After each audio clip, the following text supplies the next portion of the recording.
2,000 కోట్ల రూపాయలు ఏదైతే బడ్జెట్కి సంబంధించి మన రెవెన్యూ లోటుకు సంబంధించి రావాల్సిన డబ్బులు వచ్చాయి సార్. జగన్మోహన్ రెడ్డి గారు ఎన్డీఏ అలయన్స్లో లేరు సార్, కాకపోతే రైల్వే జోన్కి భూములు కూడా కేటాయించుకోగలిగారు సార్. జగన్మోహన్ రెడ్డి గారు అలయన్స్లో లేరు సార్, ఎన్టీపీసీ తెప్పించుకున్నారు సార్. జగన్మోహన్ రెడ్డి గారు అలయన్స్లో లేరు సార్, కేంద్ర ప్రభుత్వం నుంచి రావాల్సిన డబ్బు దాదాపుగా అన్నీ తీసుకొచ్చారు సార్ విభజన హామీలకు సంబంధించి. జగన్మోహన్ రెడ్డి గారు అలయన్స్లో లేరు సార్, ట్రైబల్ యూనివర్సిటీ తెచ్చుకున్నాం సార్. సో జగన్మోహన్ రెడ్డి గారు అలయన్స్లో లేకుండానే ఇన్ని తెచ్చుకున్నాం సార్. ఈరోజు వీళ్ళు అలయన్స్లో ఉన్నారు కదా, అమరావతి కోసం తీసుకురావాల్సిన గ్రాంట్స్ కాస్త లోన్స్గా ఎందుకు తెచ్చుకుంటున్నారు?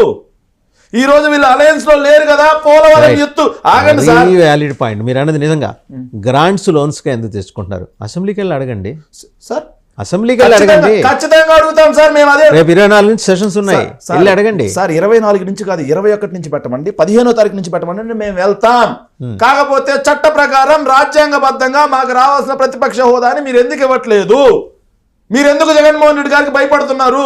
మీరు 11 అని ఎద్దేవా చేసే 11 మంది ఎమ్మెల్యేలకు ఇట్ ఈస్ నాట్ మ్యాండేటరీ అండి. Speaker it is at the description of the speaker. ఇవ్వటము ఇవ్వకపోవటం, మీరు స్పీకర్ని మెప్పించండి. అయ్యన్న పాత్రుడి గారి ముందు ఆయన అలరించండి, ఆడి పాడండి. ఆయన ఎందుకు ఇవ్వడు మీకు? అయ్యన్న పాత్రుడి దగ్గరికి వెళ్ళి ఆడి పాడాల్సిన అవసరం, మెప్పించాల్సిన అవసరం మాకు లేదు. ఏదైతే రాజ్యాంగంలో వీళ్ళు చెప్తున్నట్టుగా 10% మ్యాండేట్ అని ఎక్కడా రాయలేదు, ఎక్కడా మెన్షన్ చేయలేదు. ఏ పార్టీ వినండి సార్, ఏ పార్టీ అయితే అధికారం పంచుకోకుండా ఉంటుందో, మెజారిటీ సీట్లు ఎవరైతే ఉంటారో వాళ్ళు ప్రతిపక్ష పార్టీగా గుర్తించాలి అని చెప్పి రాసింది సార్. అట్లా ఏం లేదు. 100% సార్. లోక్సభ సెక్రటరీ జనరల్ గా చేసిన ఆచార్యులు గారు, ఫార్మర్ సెక్రటరీ జనరల్, ఆయన has categorically stated in an article written in The Wire, and I'll share you that copy. అటువంటి చట్టబద్ధమైన వ్యవహారం ఏదీ లేదు, అది ఒక సంప్రదాయం మాత్రమే అన్నారు అంతే. వినండి సార్ ఒక్క నిమిషం. సో ఆయన చెప్పిన దాని ప్రకారం లోక్సభకి అండ్ అసెంబ్లీకి రెండింటికి కూడా అధికారాల్లో తేడా ఉంటుంది సార్. మన రాష్ట్ర అసెంబ్లీకి సంబంధించి 2009లో పేస్ అండ్ వేజెస్ కింద రాసున్నారు సార్. ఆ పార్ట్లో క్లియర్గా రాసున్నారు. ఈ ప్రతిపక్ష స్థాయి, ప్రతిపక్ష హోదా, ప్రతిపక్ష నాయకుడిని ఎక్కడ డిసైడ్ చేస్తామనే దగ్గర రాసిందండి వెరీ క్లియర్గా. ఏం రాసింది? ఇంత 10% రావాలి, పలానా నెంబర్ రావాలని ఎక్కడ మెన్షన్ చేయలేదు. మెన్షన్ చేసింది ఏంటి? ఏం మెన్షన్ చేశారు?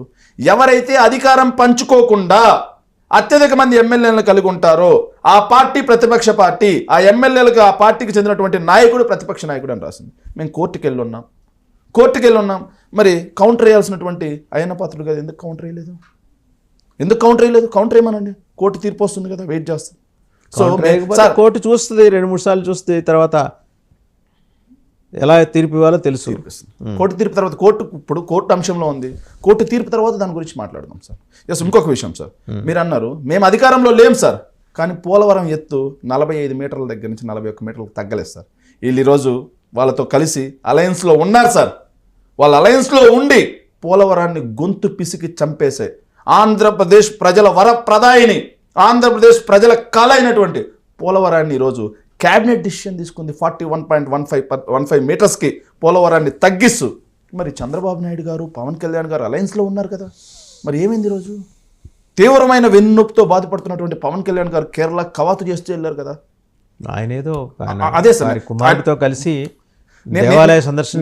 నేను అదే చెప్తాను సార్, నేనేం ఆయన తప్పు పట్టదు. తీవ్రమైన వెన్నునొప్పితో బాధపడుతున్నటువంటి పవన్ కళ్యాణ్ గారు నిన్న కేరళలో కవాతు చేస్తూ కనిపించారు సార్. ఎయిర్పోర్ట్ బయట నాకు ఇలా సెల్యూట్ కొట్టుకుంటూ కనిపించారు సార్. సార్ ఆయన కూడా కనీసం పోలవరం గురించి ఎందుకు మాట్లాడలేదు?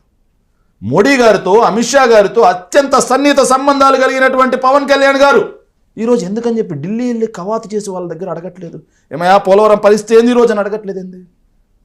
సో తీవ్రమైన సంబంధాలు కలిగి ఉన్నాడు కదేనా, ఎందుకు అడగలేకపోతున్నారు? ఇవన్నీ కూడా ప్రజలందరిలో డిబేటబుల్ అంశం అండి, చర్చిస్తూ ఉన్నారు. ఈరోజు ఈ కూటమి ప్రభుత్వం వచ్చిన తర్వాత సార్, ఇది బాగా గమనించాలి. ఈ కూటమి ప్రభుత్వం వచ్చిన తర్వాత, కూటమికి ముందు, కూటమి తర్వాత అనేది ఒకటి నాడు నేడు చూస్తూ ఉన్నారు సార్. సో నాడు వాళ్ళు మాట్లాడిన మాట ఏంది? 14 లక్షల కోట్ల అప్పు అబద్ధం, 4,000 కోట్ల రంగులు అబద్ధం, ఋషికొండ భవనాల పర్యావరణం అబద్ధం. ఇవన్నీ అబద్ధాలే. వీళ్ళు 32,000 మంది మహిళలు మిస్సింగ్ అబద్ధం. ఇవన్నీ అబద్ధాలే అని చెప్పి ప్రజలు గమనిస్తున్నారు.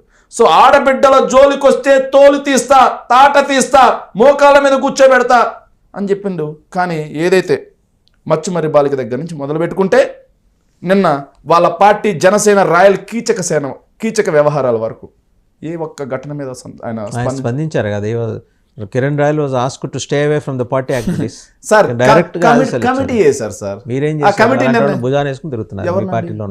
ఎవరు మా పార్టీలో ఎవరిని భుజాన్ని వేసుకుని తిరిగారు చెప్పండి, డైరెక్ట్ అడిగేద్దాం. ఇప్పుడు ఏంటంటే వాళ్ళు మాట్లాడే మాటలు కాదు, మీరు అడగండి, నేను సమాధానం చెప్తాను. ఎవరిని భుజాన్ని వేసుకుని తిరిగారు? ఎవరిని? ఇప్పుడు హత్య కేసులు ఎదుర్కొంటున్న వాళ్ళని, ఎవరు ఎన్నుకున్నారు? డోర్ డెలివరీ పదే వాళ్ళని ప్రస్తావన చేస్తుంటారు. ఎందుకు వెనకేసుకోవాల్సిన అవసరం ఏంటి మీకు? ఇది ప్రజలకు తెలియాలి, ఇది ప్రజలకు తెలియాలి సార్. వాళ్ళ తప్పుడు ప్రచారం ఎలా ఉంటుందంటే, అనంతబాబు గారి గురించి మీరు మాట్లాడారు. అనంతబాబు గారు అనే ఒక వ్యక్తి వాళ్ళ డ్రైవర్ సుబ్రహ్మణ్యాన్ని హత్య చేసి డోర్ డెలివరీ చేశాడని తెలిసిన వెంటనే అరెస్ట్ చేయించామా లేదా, రిమాండ్కి పంపించామా లేదా, రిమాండ్కి వెళ్ళిన తర్వాత న్యాయస్థానం ద్వారా అతను బెయిల్ తెచ్చుకున్నాడు కదా. సో మా పార్టీ నుంచి సస్పెన్షన్ విధించామా లేదా, ఆ తర్వాత అతను జగన్మోహన్ రెడ్డి గారిని ఏ సందర్భంలో జగన్మోహన్ రెడ్డి గారు ఆయన కలిశారా?